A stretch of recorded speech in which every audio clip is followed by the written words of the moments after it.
พี่น้องสบายดีมาเจาะเบิ่งนาพี่น้องหลังจากน้ำบกมาเลาะเบิ่งเขาเบิ่งดูเขาพี่น้องเขานี่ดิน้ำบกเลยเขานั่งดอกคูณก็สิประมาณนึง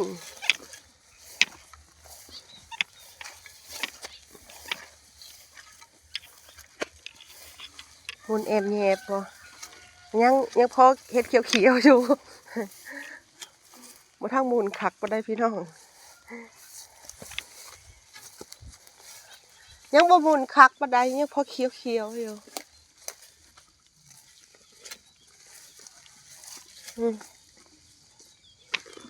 ยังพอเขียวอยู่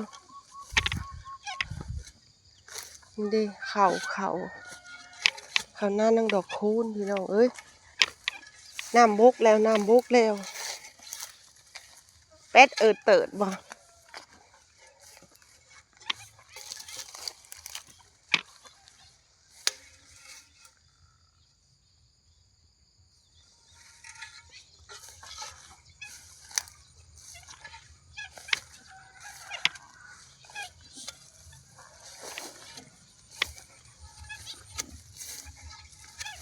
น้ำบุกพี่น้อง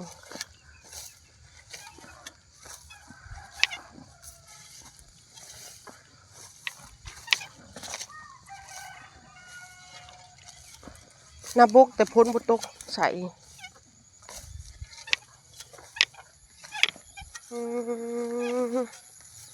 เขาพ้นตกน้ำบุกเลยพี่น้อง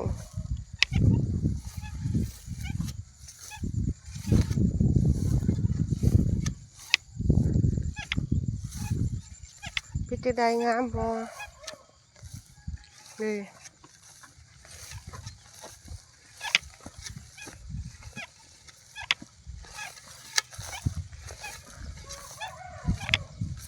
ดอกบัวขาวด้ามถ่วมพี่น้องเอ้ย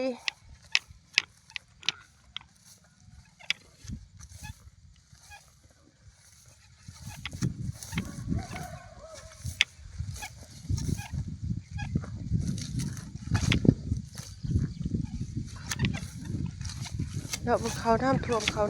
มนี่เป็นจังไดป้ายังบ่ตายเด้อพี่น้องยังบ่ตายพูดยังเขียวอยู่เนี่ย